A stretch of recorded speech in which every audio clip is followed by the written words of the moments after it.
why did St. Louis trade Colton Parayko? Like, they made the trade. Yeah. And then afterwards, they go to Parayko and said, by the way, you have a no movement clause. Do you agree to this? Why would they conduct? I don't know. Can you take us through behind the scenes of that? Well, and Pierre, you chime in on this because there is an explanation after the fact that we'll talk about later on insider trading as well.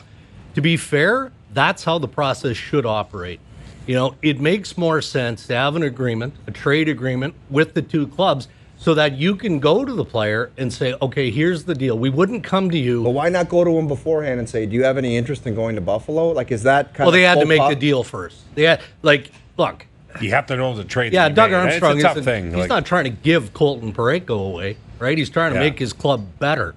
And, you know, it was futures driven. The essence of that trade was futures driven. So Alex Steen gets, you know, some pieces of assets that he can work with. I think that most agents, most players would prefer that. You know, there's all kinds of stuff about Morgan Riley. He doesn't waive to anything. The agents will tell you, you bring something to us where you want us to go to our player and ask him if he's willing to waive, we'll do that. Otherwise, don't bother. And to Dregs' point, I mean, ultimately, Parayko said no to the trade, but he said no because he was asked for an answer with a bit of a time limit. The Sabres went to them and said, we need an answer today because, of course, if this isn't happening, we have to pivot and go get a defenseman elsewhere. So the Sabres wanted an answer. Apparently, Jarmo Kekalainen was great about it. Parayko, everyone was fine by the end of that decision. But my point is, I don't know, if Parayko had another week, maybe it would have been a different answer. But he just felt like, well, if you're asking for a decision now, I'm not saying yes. I'm saying no. So you have to really think about, though, guys. Like, I know you got families and wives are involved. He's got 4 years left on his deal. I mean, well, now how do you recover? Like, it's a fascinating topic. Weird thing going back in the room. Well, that's it. If you're in St. Louis, how do you? Because they've been through this before. Was it Justin Falk they did this? Torrey with? Krug. Torrey said Krug. No That's to who a it trade was. a few years ago. Torrey Krug, and he's like, no, I'm not waiving. I'll be playing. And here they are again. Like, how do they handle Parayko moving forward? And if you're Buffalo, how do you pivot? Because you've made it clear you're looking for Buffalo, a right shot defenseman you're willing to pay. What about the prospect that you included to Welcome get out to of the town? NHL. Well, Buffalo is getting a D by tomorrow. Like they're going to trade for somebody. Whether it's Ristolainen or someone else, Buffalo's getting a D. You know, Falk was still in St. Louis, and that was a player that the Sabres were looking at prior to. I just think if we go back to the whole Robbie Thomas scenario, like Buffalo and St. Louis are 0 for 2 in terms of big pieces. And, you know, that's how the fascinating part of the trade negotiations actually gets to higher levels, right? Yeah. So Doug Armstrong and Jarmo Kekalainen are having discussions. It probably was around Justin Falk, and then, well, what about this guy?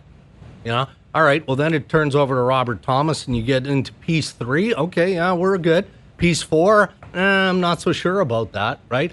And then Kekalainen backed out of the Robbie Thomas deal because there was a piece there that he didn't want to give up. Mm-hmm. Okay. Armstrong's like, well, we're in no rush to trade this kid, so let's just take it in a different direction. And then it swung over to Colton Parayko. So yeah. And we didn't answer your question on where does Parayko go from here. My suspicion is this, from when this has happened in the past. Parayko now in his brain knows that he needs to be thinking about this more seriously for the summer.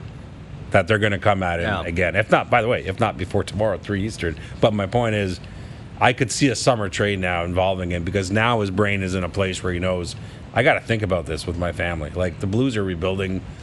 So I think he'll be... Oh, Doug, hold on. I want to ask you guys something here. Shoot. So I believe that there was a meeting recently with St. Louis, and that's fine. I mean, teams are entitled to have internal discussions. And the messaging from the brass to the players was, we don't think we're that bad. We don't think that we're that far away from winning again. The players to the brass? No, the brass to the players.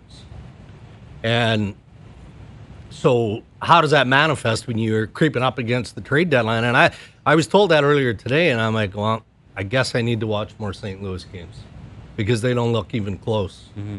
They've really struggled. A contending. Like, would you agree? I don't think they look close either, which is shocking because watching them down the stretch, the way they turn the corner, and I thought honestly that they might shock the world again last year.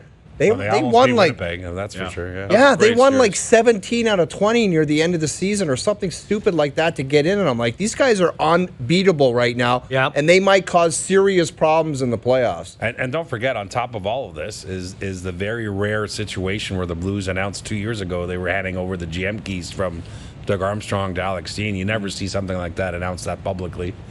It's been planned for years, but whoever Doug Armstrong isn't able to trade the next 20 hours, now it's going to be Alex Steen's job. Right. I mean, this is Doug Armstrong's last deadline as St. Louis Blues GM. So that hovers on top of all this, too. Well, if it was your last deadline as a GM, wouldn't you basically say to Alex Steen, I'll be an advisor, but this is your deadline? He's got to be heavily involved, right? Yeah, Steen's got to be working together. Because how does this work where you think you're that close to winning, yet Thomas could go and Parayko could go? You know, like how does that It jive? doesn't jive. That's what doesn't make sense. Jive. Like your best forward, arguably your best defenseman probably is. Yeah, You know, we're close, but we're getting rid of both of those two corner pieces. Yeah. Doesn't make sense. It doesn't seem to, especially for futures. Yeah. You know, like if they were trading for other players in their prime, then I might be able to reason with that. But if you're taking a first and a prospect back, I'm not sure how that jives.